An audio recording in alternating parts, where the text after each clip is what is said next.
हाँ जी, नमस्कार, राधे राधे, हर हर महादेव। मैं आपका आचार्य देव। वर्तमान में अपनी चर्चा चल रही है मेलापक पे। अब मेलापक में भी योनि विचार पे चल रही है।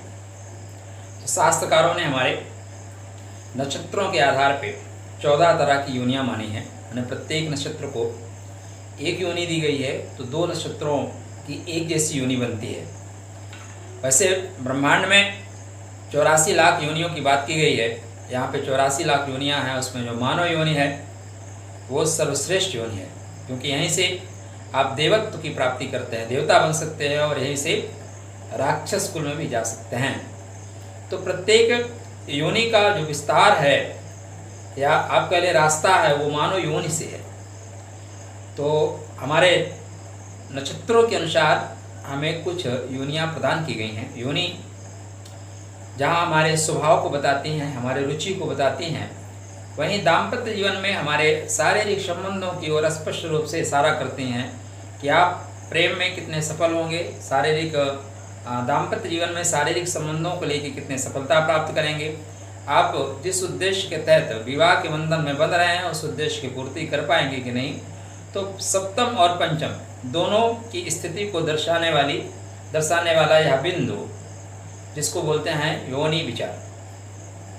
तो इसके पहले हमने 5 योनियों की बात कर ली। आज जो है कष्टम योनि, जिसको बोलते हैं मार्जार योनि या बिडाल योनि। अब इसको आप देखेंगे तो इसका निर्माण 2 नक्षत्रों से होता है, या 2 नक्षत्र इस योनि को दर्शाते हैं। एक है पुनर्वसु, दूसरा अश्लेषा। आप पुनर्वसु को देखें तो इसके स्वामी जो है वो आपके गुरु होंगे। इसका 3 चरण, पुनर्वसु का मिथुन में, 1 चरण जो है कर्क में होगा। तो इस तरह बुध देव और चंद्रदेव दोनों का प्रभाव मिलेगा। देवता इसके अदिति हैं, तो उनका प्रभाव भी इस योनि पे आपको स्पष्ट परिलक्षित होगा। दूसरा जो नक्षत्र में बिडाल योनि आती है, आप पुनर्वसु में पैदा हुए हैं तब भी आपकी बिडाल योनि या मार्जार योनि है। आप अश्लेषा में पैदा हुए हैं, कर्क राशि में पैदा हुए हैं, तब भी अश्लेषा में कर्क में अश्लेषा तक, ठीक है ना, क्योंकि प्रत्येक राशि लगभग 2.25 नक्षत्रों का मान रखती है, या 2 नक्षत्रों के मान पे एक राशि पूर्ण होती है।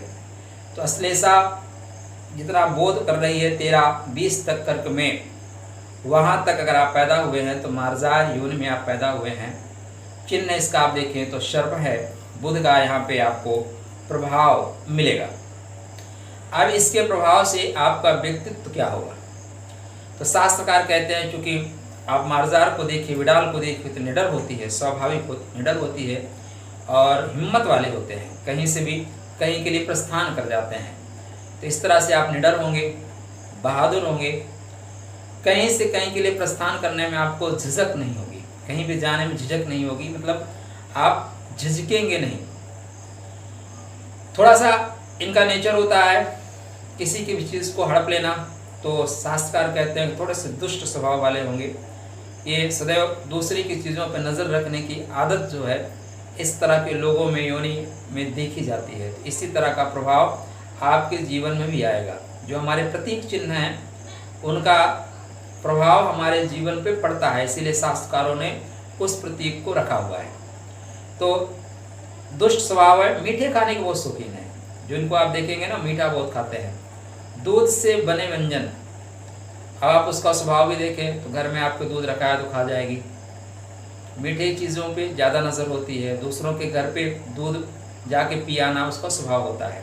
तो मैं दूध के बने पकवानों के शौकीन होते हैं, कार्यकुशल होते हैं, दूसरों के धन पर ऐश और आराम करते हैं। शास्त्रकार ये कहते हैं कि जो जातक इस योनि में उत्पन्न हुआ है वो दूसरों के धन पे ऐश आराम करता है। ऐसे लोगों को ननिहाल से या ससुराल से पैतृक संपदा प्राप्त होती हुई देखी गई है। मतलब ननिहाल में कोई नहीं रहेगा तो ननिहाल की प्रॉपर्टी प्लस जहाँ पैदा है वहाँ की प्रॉपर्टी, या अपने घर की प्रॉपर्टी ससुराल में कन्या के लिए हुई वहाँ की प्रॉपर्टी। तो ये दूसरे के धन पे ऐश करते हैं, या किसी के गोद चले जाते हैं तो उसकी बनी बनाई संपदा पे ऐश करने का योग इस योनि वाले जातकों को बनता है। अब ये योनि अगर अपने ही योनि में है इसका जीवन साथी, तो पूर्णतः संतुष्ट दाम्पत्य जीवन होगा। शारीरिक इच्छा 100% पूरी होगी। अगर वहाँ पे नहीं है और राशि और योनियों में है, जैसे मृग योनि में है, वानर योनि में है, तब भी आप कह के चलें कि 70% शारीरिक इच्छाओं की पूर्ति होगी। लेकिन अश्व में है, गज में है, मेष में है, तब 40 से लेके 50 तक ही शारीरिक इच्छाएं पूरी होंगी। ठीक है ना, इससे ज़्यादा नहीं हो सकती। 50% के नीचे ही आपका दाम्पत्य जीवन संबंध को लेके, प्रणय को लेके आगे बढ़ेगा। 50% आपके जीवन में उसकी अनुपस्थिति होगी। ये अनुपस्थिति आप जहाँ पे नौकरी करते हैं वहाँ परिवार न रख पाएँ, या शारीरिक दुर्बलता आ जाए, या दोनों में समानता का भाव आ जाए, इस वजह से हो सकता है। अगर सर्प योनि, व्याघ्र योनि या सिंह योनि मिल गई, तब आप जान लीजिए कि जो इनका दाम्पत्य जीवन होता है फिर नरकी होता है। नरकी होने का तात्पर्य यहाँ पे फिर आप 22 से 24% ही 22 से 24% ही दाम्पत्य जीवन का सुख मिल पाता है।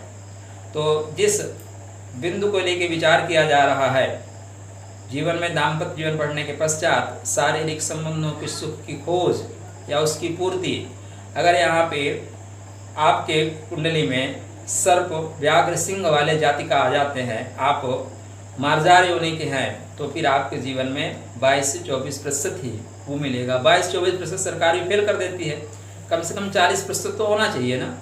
तो ये आपके स्वभाव और आपके स्थिति है। इस तरह अगर आपकी कुंडली में स्थिति बने तो आपका दाम्पत्य जीवन बेहतर जाएगा। कौन कौन सी योनियाँ आपके लिए शुभ हैं, कौन कौन सी योनियों में कितने प्रतिशत बात हुई, वो भी आपको बता दिया।